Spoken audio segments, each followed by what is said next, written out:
L'Amazonie part en fumée, avec une biodiversité unique, au moins 40 000 espèces de plantes, dont 16 000 d'arbres. Ce patrimoine commun de l'humanité est essentiel pour réguler le climat. De quoi alarmer et inciter le président français Emmanuel Macron à s'exprimer, donnant lieu à de vifs échanges avec le chef d'État brésilien. Sur l'Amazonie, nous allons lancer pas simplement un appel, mais une mobilisation pour investir dans la reforestation partout et pour permettre aux peuples autochtones, aux ONG, aux habitants de développer les bonnes activités en préservant cette forêt dont nous avons besoin. Premièrement, M. Macron doit retirer les insultes qu'il a proférées contre ma personne. D'abord, il m'a traité de menteur et ensuite, d'après mes informations, il a dit que notre souveraineté sur l'Amazonie était une question ouverte. Alors que Jair Bolsonaro, le président brésilien, passif voire complice des incendiaires, est la cible de la communication du président français, Emmanuel Macron, dans sa campagne de greenwashing, reprend même des notions du vocabulaire écologiste et parle d'écocide, une première. Où on a véritablement un écocide qui est en train de se développer à travers l'Amazonie et pas simplement au Brésil. C'est dans ce contexte brûlant que d'éminents experts de l'écologie, des juristes, des ONG se sont réunis avec un même constat, ça urge. Je prends la décision de quitter le gouvernement.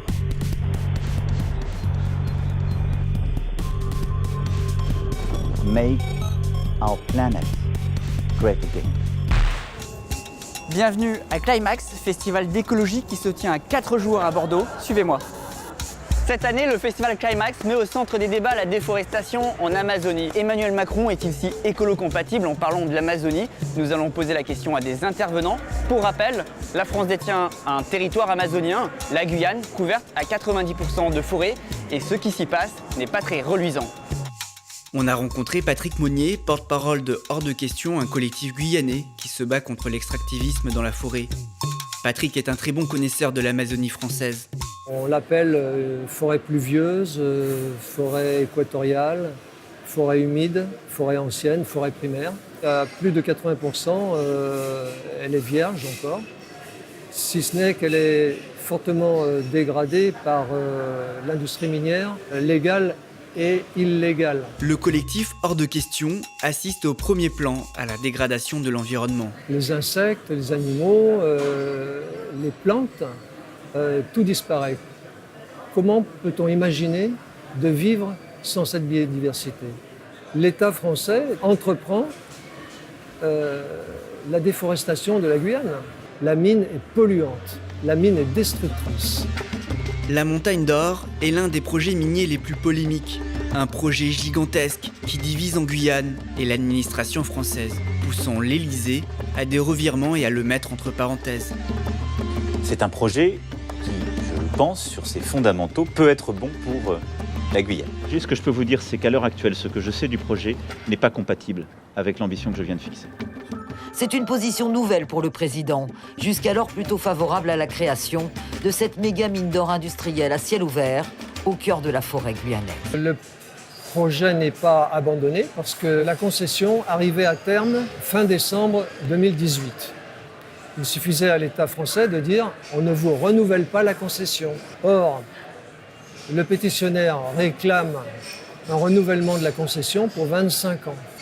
Et l'État français ne s'est pas prononcé là-dessus. Cela fait 140 ans que la France exploite et déboise les vallées amazoniennes. Au-delà des projets titanesques, comme la Montagne d'Or, l'État accorde des autorisations à des orpailleurs, aux multinationales minières, mais aussi à des PME et des TPE. Bruno Le Maire, ministre de l'économie et des finances, a signé depuis sa prise de fonction à Bercy de nombreux permis d'exploration aux concessions minières. Cet été encore, alors que le président de la République pointait du doigt la déforestation, de nouveaux permis ont été accordés. 360 000 hectares de forêts amazoniennes ont été offertes à l'appétit des industriels par la France. Et les premières victimes sont les autochtones, mobilisés contre l'exploitation aurifère.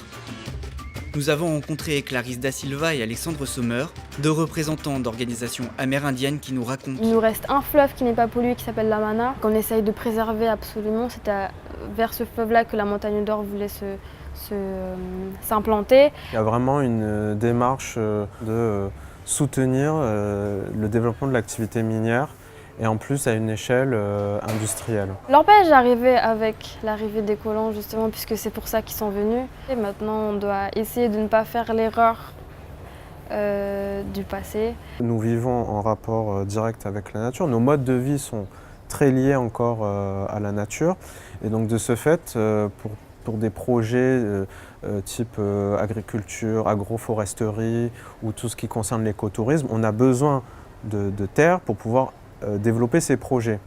Les Bushinengue savent aussi s'occuper de la terre, on sait qu'est-ce qu'il faut faire et on sait qu'est-ce qu'il ne faut pas faire. Mais bon, la classe dominante reste dominante. Aujourd'hui, nous n'avons pas la place politique qui nous permettrait de nous faire entendre. Toutes ces mines nécessitent une production d'énergie dont n'est pas capable la Guyane. Alors pour y remédier et répondre aux besoins des miniers, la France et EDF veulent construire un nouveau barrage qui engloutirait une partie de la forêt. Un très beau cadeau annoncé par le président de l'Assemblée de Guyane pour une industrie qui n'offre aucun développement au pays. Lors de la COP21, Rodolphe Alexandre et sa vice-présidente, Madame Sirder, ont parlé d'un second barrage, encore plus grand que celui qui existe actuellement en Guyane et qui fait 325 km². Mais, manque de peau pour eux, les scientifiques disent que les barrages en Amazonie, c'est écocidaire. Pourquoi ? Parce que vous allez noyer sous 30 ou 40 mètres d'eau des forêts entières, à raison de 450 tonnes de biomasse à l'hectare. Du coup, ça pourrit et ça dégage des gaz. Le CO2, bien sûr, mais pas seulement. Le méthane, qui est 30 fois plus nocif que le CO2, et surtout le protoxyde d'azote, qui lui est près de 300 fois plus nocif que le CO2. Et cela pendant des décennies. Le barrage de Petit Saut en Guyane polluera pendant 70 ans avant d'atteindre un niveau d'équilibre. Donc on ne peut pas dire que les barrages hydroélectriques sont de l'énergie verte. Ce n'est pas vrai. Depuis 1970, environ 20% de la forêt originale a disparu. D'ici 100 ans, la forêt pourrait devenir une savane. Dans ce contexte, il est donc urgent et vital pour l'humanité d'agir, et urgent que la France cesse les activités minières dans la forêt. Mais les multinationales ont la loi de leur côté, obligeant les ONG à réclamer des changements. L'un des éléments qui bloque la réforme du code minier, attendue depuis de nombreuses années par le mouvement écologiste. François Hollande l'avait promise lors de sa campagne présidentielle avant de renier sa parole en fonction. Aujourd'hui, l'État français ne semble toujours pas prêt à donner une dimension écologique au code, en obligeant les entreprises à respecter de nouvelles normes environnementales. Plusieurs organisations essayent pourtant de faire entendre raison. C'est le cas de NatureWise, dont fait partie Marine Calmet, une avocate. Le gros problème du code minier aujourd'hui, c'est qu'il a été écrit par des miniers pour des miniers. Tout est fait pour faciliter l'implantation des mines sur le territoire français. Et aujourd'hui, malheureusement, du coup, le gouvernement a très peu de marge de manœuvre pour s'opposer véritablement à ces mines qui s'ouvrent. C'est-à-dire qu'aujourd'hui, quand un exploitant trouve de l'or et qu'il a un permis d'exploration, ça se transforme automatiquement en permis d'exploitation. Si demain il refuse, le problème c'est que l'exploitant minier, lui, peut dire « mais moi j'ai trouvé de l'or, j'ai le droit d'exploiter cet or-là ». Ça se voit aussi avec le projet Montagne d'Or. On sent que le gouvernement ne peut pas rétro-pédaler parce qu'il a peur de se prendre un procès en vérité. On a l'impression de ne pas avoir de contrôle sur notre politique minière. Donc il faut remettre de la démocratie et il faut remettre justement cette part de décision publique, d'orientation finalement des politiques publiques en matière de mines. Cet avantage législatif ne contente pas les industriels. Le gouvernement semble décidé à réformer le code minier en pire. Nous souhaitons intégrer les exigences environnementales de façon durable dans tous les processus miniers et donc d'engager la réforme du code minier qui pourra être présentée en Conseil des ministres en décembre prochain. Donc on espère évidemment qu'il va y avoir un renforcement des mesures de protection. Malheureusement, ce qu'on a vu sur le territoire, c'est pas vraiment le cas. Il y a même eu l'année dernière encore une directive pour assouplir en fait l'installation des mines et affaiblir en fait la protection des cours d'eau notamment et en matière de déboisement. Donc on va plus en fait vers une simplification du code des prescriptions en matière de protection de l'environnement et donc on est en mesure On a le droit de se poser des questions justement sur où est-ce qu'on va avec ce code minier et comment on va mieux protéger l'environnement. Emmanuel Macron se présente champion de la biodiversité et reprend même le terme. Écocide. Mais est-il si légitime ?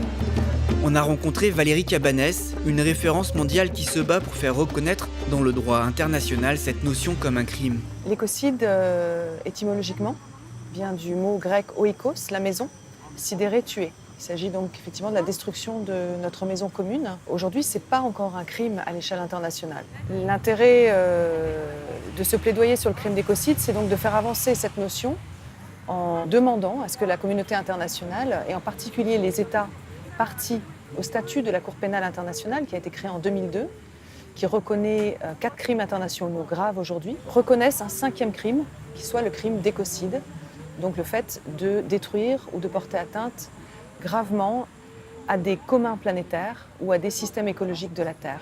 La définition que je propose, elle englobe la responsabilité pénale des dirigeants politiques, mais aussi, et ça c'est une nouveauté en droit pénal international, des dirigeants économiques. Parce que bien évidemment, la grande majorité des acteurs aujourd'hui du changement climatique, ce sont les entreprises. 71% des émissions de gaz à effet de serre sont le fait d'une centaine d'entreprises dans le monde, représentées par 25 grandes multinationales. Aller prouver qu'une entreprise a l'intention de nuire à l'humanité ou de nuire à l'écosystème terrestre, c'est impossible. Alors il faut s'appuyer sur une autre modalité qui est le principe de la connaissance des causes et de la connaissance des conséquences dans le cours normal des événements, de ces décisions et de ces actes. En dépit des éléments de langage brandis qui vident le terme d'écocide de son sens, Emmanuel Macron et l'État français pourraient en réalité être pointés du doigt pour ce crime en cas de reconnaissance à la CPI. La France est particulièrement hypocrite vis-à-vis de la Guyane sur 2 terrains.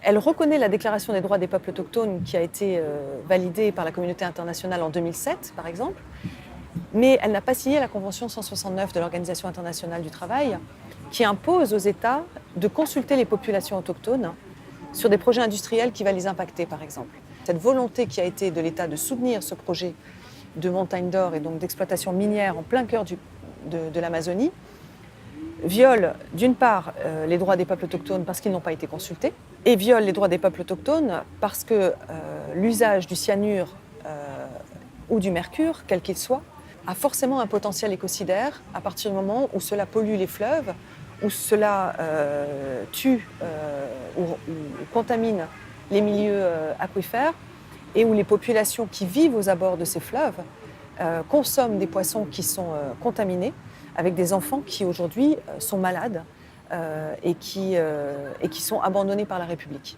C'est clairement pour moi une action écocidaire que de toucher à l'Amazonie française. L'Amazonie, elle est sur 7 pays.